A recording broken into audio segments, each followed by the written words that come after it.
2007, uma mulher chamada Lubika Likoska, de 56 anos, que morava na cidade de Kisevo, na Macedônia, acordou cedo pela manhã e saiu de casa para comprar mantimentos em um supermercado local. Mas ela nunca chegou até o supermercado. Na verdade, ela nunca voltou para casa. O corpo dela foi encontrado algum tempo depois, com 13 ferimentos no crânio. Ela teve várias costelas quebradas e acabou sendo abusada sexualmente antes de morrer. Mas aquele não era nem o primeiro nem o último caso extremamente violento na cidade. Bem-vindos a mais um vídeo no canal. Se você gosta de conteúdo assustador, bizarro, misterioso, você tá no lugar certo. Toda semana tem pelo menos 3 vídeos longos, todo dia tem vídeo curto, então tem muito conteúdo pra vocês. Se você gosta desse tipo de conteúdo, não esquece de deixar seu like, se inscrever no canal, comentar outros temas que vocês querem ver aqui. As fontes e os créditos estão sempre na descrição do vídeo. E eu vou pedir desculpa pra vocês que hoje eu tô tendo que gravar o vídeo sem microfone, porque o meu microfone acabou a bateria e eu até coloquei ele pra carregar. Mas eu não tenho certeza se ele carregou, e da última vez que eu fiz isso, eu gravei um vídeo de 30 minutos e o microfone parou de funcionar depois de 3, e eu tive que regravar o vídeo inteiro. Então eu não quero correr esse risco, até pra não deixar vocês sem vídeo, então talvez o som fique um pouquinho diferente do normal. Mas sem mais enrolação, bora pra história.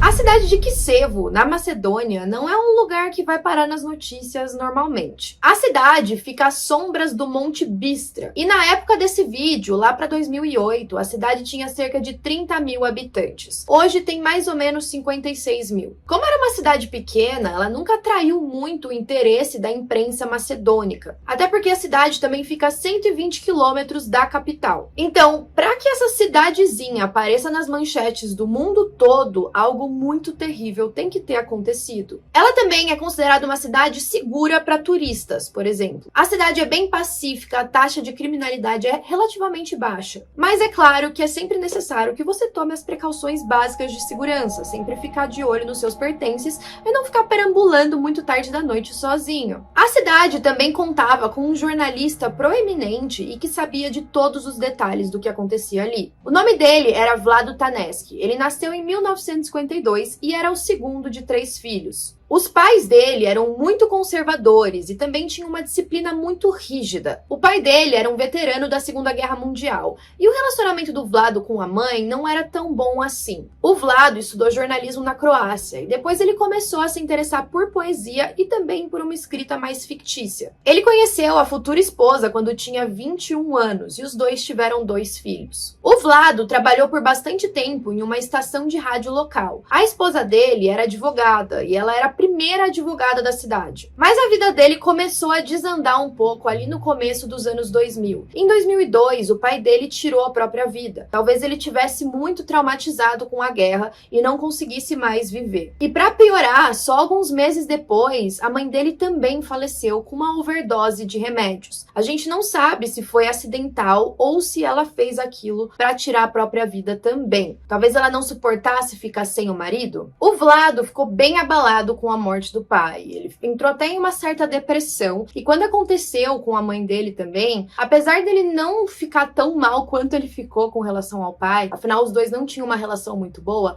é claro que ele sentiu também e se viu um pouco sozinho. A partir de 2003, ele começou a enfrentar alguns problemas financeiros. Ele não estava conseguindo mais trabalhar tão bem quanto antes, dadas as coisas que estavam acontecendo na família dele, vários problemas pessoais. Isso levou ele a ser até demitido da rádio em que ele trabalhava. E no ano seguinte, a mulher dele foi promovida e precisou mudar. Só que o Vlado não tinha interesse de deixar Kisevo, então ele não foi junto com ela e ela levou os 2 filhos. Então agora ele estava mais sozinho do que nunca. Eventualmente, o Vlado conseguiu um emprego em um outro jornal e ele começou a se dedicar 100% às notícias. Ele sabia tudo o que estava acontecendo na cidade, ele conhecia todas as pessoas e ele fazia um trabalho jornalístico muito bom. Os artigos que ele publicava eram muito bem aceitos pela sociedade, que liam avidamente. Até porque o Vlado começou a se tornar um pouco polêmico. Ele não tinha medo de falar o que ele pensava e muito menos de falar coisas ruins sobre oposições políticas e esse tipo de coisa. Ele chegou até a receber algumas ameaças das pessoas que não estavam gostando dele falar sobre elas. Mas ele não ia ser comprado, ele ia continuar fazendo um bom trabalho. Em 2008, as coisas começaram a mudar, parecia que para melhor. Uma mulher chamada Zavana Temelkolska. Ela tinha 65 anos e trabalhava como empregada doméstica. Ela conhecia várias das casas dos vizinhos, porque ela estava lá o tempo todo e ficava fazendo um rodízio das casas em que ela ia trabalhar. Ela morava junto com o filho, Zauron, e quando ela tinha voltado para casa do trabalho, ela recebeu uma ligação que deixou ela alarmada. Uma pessoa estava informando que houve um acidente terrível na rodovia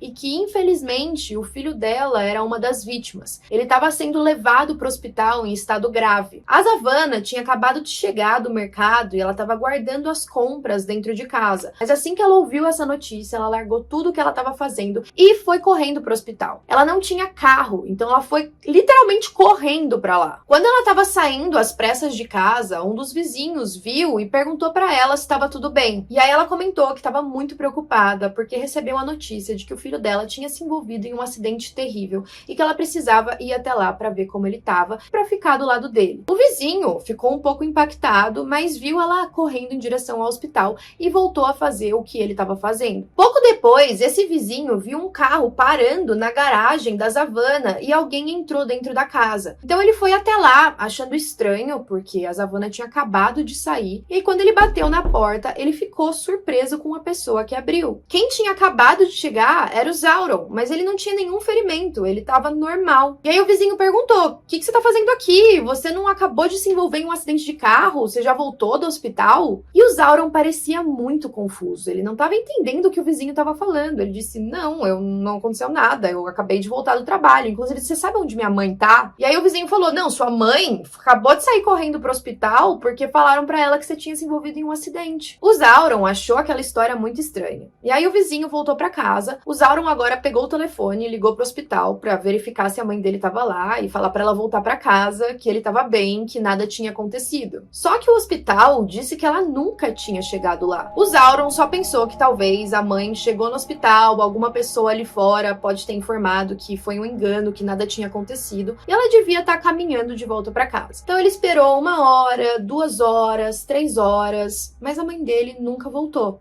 Aonde ela tinha ido? Mais tarde naquela noite, ainda sem notícias da mãe, ele foi até a delegacia e fez a única coisa que ele conseguia pensar naquele momento: reportou a mãe como desaparecida. Os policiais informaram que iam fazer o que estava no alcance deles para tentar encontrá-la, e nos próximos dias foi isso que eles fizeram. Eles andaram por toda a cidade, levaram cães farejadores, avisaram os vizinhos. Vários dos vizinhos que conheciam a Zavana também saíram pelas ruas para tentar encontrá-la, mas não tinha nenhum sinal dela. Aquilo era muito estranho, porque ela não era uma pessoa que tinha inimigos, muito pelo contrário. Ela fazia um serviço muito bom e ela passava os dias dela só limpando as casas dos clientes. Não tinha nada muito diferente na rotina para alguém decidir sequestrá-la. Será que a motivação tinha sido algum roubo? Mas ainda assim a Zavana não tinha muito dinheiro, ela não carregava muitos pertences com ela. As coisas mudaram no dia 16 de maio, 9 dias depois que a Zavana foi reportada como desaparecida. O Vlado não morava muito longe de onde a Zavana morava, até porque a cidade era pequena. E ele tinha algumas fontes jornalísticas. Ele já estava sabendo do desaparecimento da mulher e ele tentou movimentar algumas fontes que ele tinha para ver se alguém conseguia informar algo sobre o paradeiro dela. Ele já tinha até publicado alguns artigos comentando que ela tinha desaparecido. Mas nesse dia ele recebeu uma ligação. Uma das fontes disse que a mulher tinha acabado de ser encontrada, mas que isso ainda não era uma informação pública. E essa fonte informou o exato local aonde ela estava. Então o Vlado logo entrou em contato com a polícia e todos foram para lá fazer uma investigação. Infelizmente, ela foi encontrada sem vida e o estado em que o corpo dela estava chocou todos. Ela tinha sido espancada, esfaqueada e o corpo dela foi enrolado em um tipo de plástico. Também foi deixado nas proximidades de um campo de futebol da cidade. Essa mesma fonte disse para o Vlado que quando o corpo dela foi revistado, eles descobriram que ela ainda tinha objetos de valor com ela. Então isso descartou a possibilidade de que o caso fosse um roubo que deu errado, que era a teoria inicial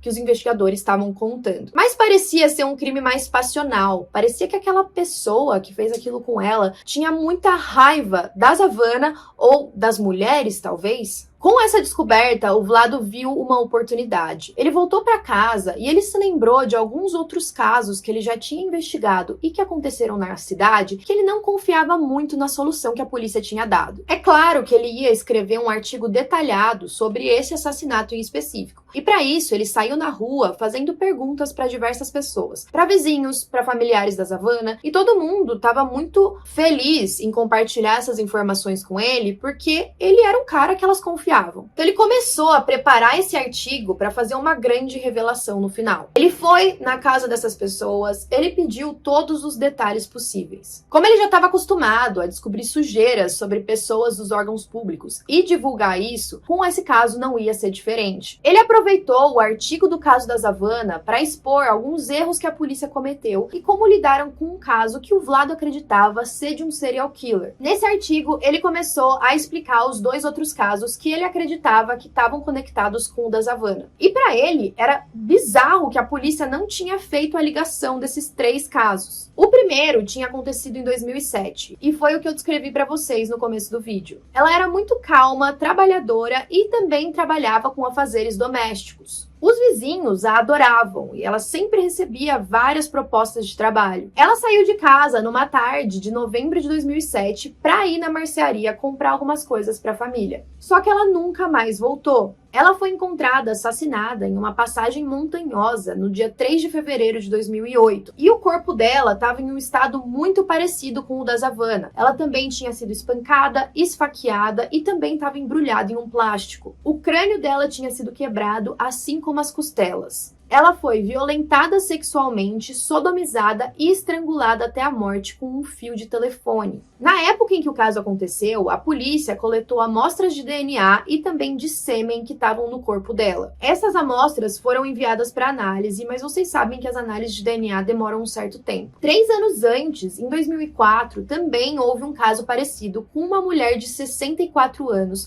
chamada Mitra Sinjanoska. Ela foi encontrada nua, também sodomizada e estrangulada após ser violentada sexualmente. E o bizarro é que ela também estava indo para o mercado quando foi abordada e nunca mais voltou para casa. Só que aí que teve o X da questão. Depois que o caso da Mitra aconteceu, também houve o estupro e o assassinato de um homem idoso por jovens que estavam bêbados, o que foi um extremo absurdo. O corpo dele foi encontrado quase que depois de 2 semanas. E a polícia conseguiu encontrar esses jovens e prendê-los. Então, para eles, era mais fácil atribuir o caso da Mitra também a esses jovens. Parecia meio óbvio que 2 casos parecidos com 2 idosos fossem cometidos pelas mesmas pessoas. Então, o caso da Mitra foi encerrado, os jovens foram condenados pelos 2 assassinatos. Isso até que outra mulher desapareceu, é claro. O Vlado já tinha ligado esses pontos. Ele não acreditava que a Mitra tivesse sido morta pelos mesmos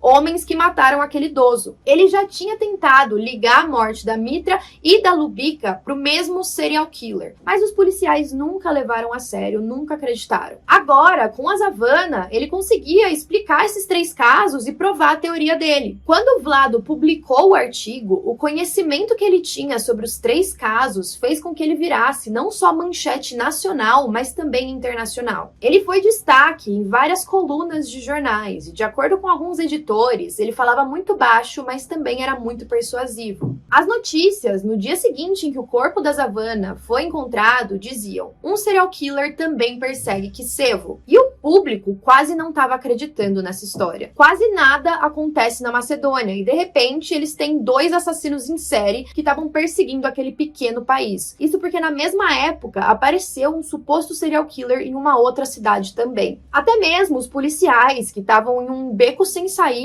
com o caso, decidiram ler o artigo do Vlado. E sinceramente, eu nem ia ler para vocês na íntegra o que ele escreveu, mas eu acho que é muito importante para vocês entenderem o que aconteceu no final dessa história. Então, parte do artigo dizia o seguinte: a população de Kisevo vive com medo depois que outro corpo massacrado foi encontrado na cidade. O cadáver assemelha-se fortemente a um descoberto a 20 quilômetros de Kisevo no ano passado, e existe a possibilidade de que estes monstruosos assassinatos sejam obra de um serial killer. Ambas as mulheres foram torturadas e assassinadas da mesma forma, o que exclui a possibilidade disso ter sido feito por duas pessoas diferentes. O serial killer de Oak Ridge, que seria o da outra cidade, assassinou 3 pessoas em 2007, mas suas vítimas eram todas cambistas de rua e seu motivo era roubá-las. O motivo do monstro de Kisumu permanece obscuro. As duas mulheres eram amigas e moravam na mesma parte da cidade. A polícia tem alguns suspeitos que está interrogando. O último corpo foi encontrado em um depósito de lixo. Estava amarrado com um pedaço de cabo telefônico, com o qual a mulher já havia sido claramente estrangulada. Quando um dos policiais leu esse artigo, ele falou assim: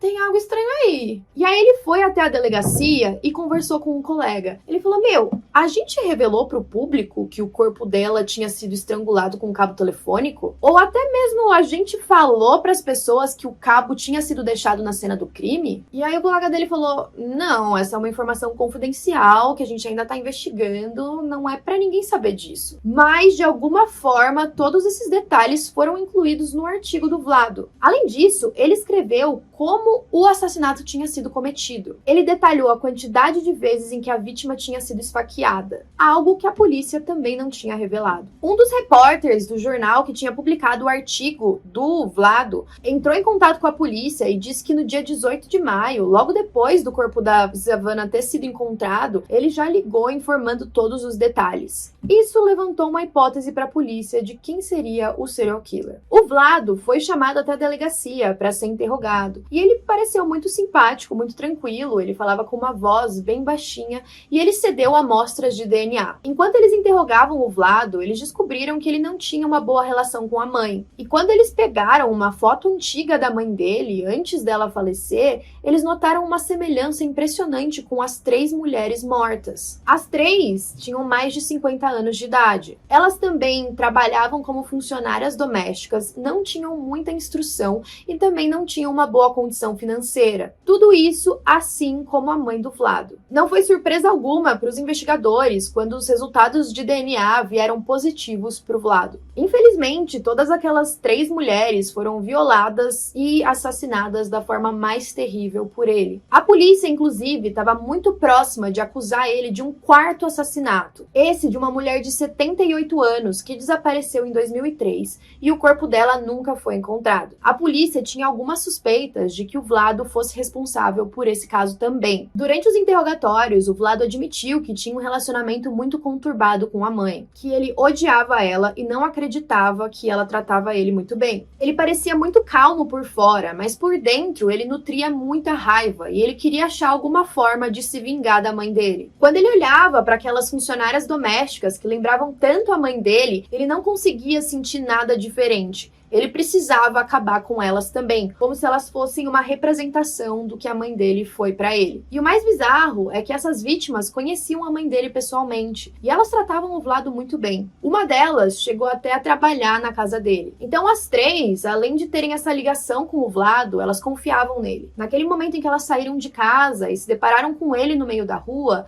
elas não temeram, elas não acharam que ele ia fazer algo de ruim pra elas. Afinal, ele era uma pessoa boa, ele fazia tão bem para a cidade. E foi assim que ele conseguiu, talvez, convencê-las a ir com ele. No dia 20 de junho de 2008, o Vlado foi preso. Alguns psicólogos que analisaram o caso acreditam que a intenção do Vlado, no final, era ser capturado, porque ele escrever aqueles detalhes específicos no artigo já indicava que, de repente, ele tinha uma vontade ali de que soubessem que era ele. Até porque, se não fosse a intenção dele, ele sabia quais informações ele tinha por ter sido o assassino. Ele não divulgaria assim, do nada. Ele foi acusado dos assassinatos, não tinha como falarem que ele não era o responsável. Mas se vocês acham que essa história parou por aí, vocês estão muito enganados. A coisa mais bizarra aconteceu. 3 dias depois de ser preso, o Vlado foi encontrado morto dentro da cela. Só que a morte dele não fazia sentido. Ele teria se afogado em um pequeno balde de água que ficava no canto da cela. Ele foi encontrado com a cabeça dentro desse balde e as mãos para fora. Isso enquanto ele estava de joelhos. E aí vocês devem estar se perguntando, nossa, mas era uma cela solitária? Ele tava sozinho? Não, ele tinha colegas de cela. O cara simplesmente ajoelhou, enfiou a cabeça em um balde de água e ninguém notou, até o cara morrer ali. A morte foi considerada pela polícia como ele tirando a própria vida. Mas vocês vão me desculpar, gente, não tem como alguém tirar a própria vida assim. Com a morte do Vlado, as 3 investigações de homicídio foram encerradas, é claro. Mas a estranha morte dele levou algumas pessoas a especularem